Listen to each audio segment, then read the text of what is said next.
Good morning to all. আশা করি সবাই ভালো আছেন।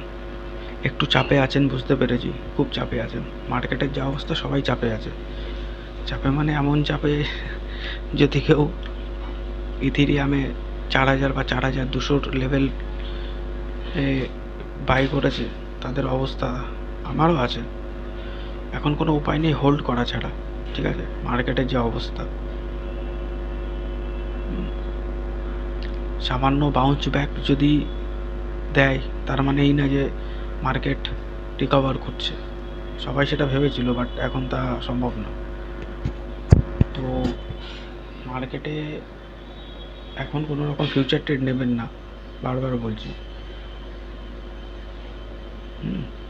তো চলুন ট্রেডিং ভিউতে দেখাচ্ছি আমি কি করতে হবে না হবে।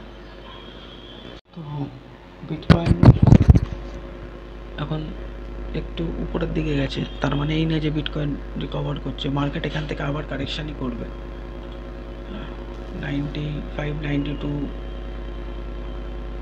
পজিশানে যাওয়ার চান্স আছে। তো এখানে কোনো রকম কোনো ফিউচার ট্রেড নেবেন না। 4 ঘন্টার টাইম ফ্রেমে মার্কেট আবার ডাউন গেছে, একটু মার্কেট আপ করেছিল। হ্যাঁ, আমাদের ফার্স্ট লেভেল এখন হয়ে গেছে 1,10,000। আগে 1,17,000 ছিল, এখন 1,10,000 রেজিস্ট্যান্স।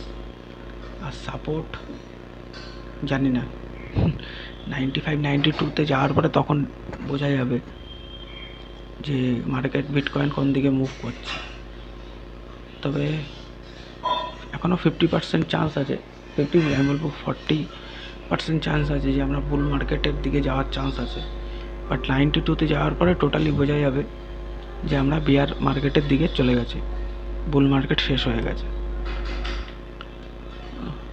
তো আমেরিকা শাটডাউন এখনও শেষ হয়নি। তো কোনো রকম ফিউচার ট্রেড বেকার নেওয়ার দরকার নেই। নিলে ছোটো ছোটো ট্রেড নেবেন, 30 মিনিট 15 মিনিটের টাইম ফ্রেমে ট্রেড নেবেন, সেটা ভালো হবে। ঠিক আছে, এই হচ্ছে ওয়ান ডে, দেখতেই পাচ্ছেন। আর এসে একদম ডাউন। বাট যতক্ষণ না আজকে আবার ট্রাম্পের টেরিফ, যে যতগুলো দেশে যে টেরিফের যে লাগিয়েছিল, টেরিফ দিয়েছে, তার একটা সুপ্রিম কোর্টে যে কেস চলছিল তার একটা ফয়সলা আসার দিন আজকে। তার আজকে ডিসিশন আসবে সুপ্রিম কোর্ট থেকে, দেখা যাক কী হয়। যতক্ষণ না $1,10,000 সাপোর্ট ব্রেক করছে ততক্ষণ কোনো রকম কোনো নেবেন না।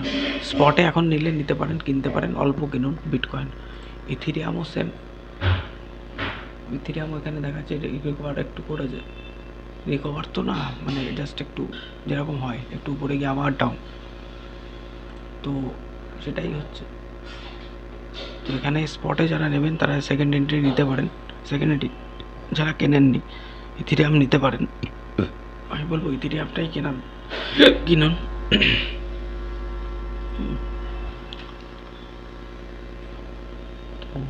ইথিরিয়ামের লং টার্মের জন্য এখন 4,000 ক্রস করলে তারপরে মার্কেট বুল যাবে। এখন ইথিরিয়ামের রেজিস্ট্যান্স হচ্ছে 4,000। আর এরপরে মার্কেট যদি আবার কারেকশান করে, তো 4 ঘন্টার টাইম ফ্রেমে দেখছি কারেকশান করে, তার মার্কেট তারপরে $2,500, 2,500 বা 2,000 অবধিও যেতে পারে মার্কেট, 3,000-এর লেভেল ক্রস করলে। তো যদি ভালো লেগে থাকে ভিডিওটা সাবস্ক্রাইব করবেন, শেয়ার করবেন, দেখবেন, লাইক করুন। Thank you.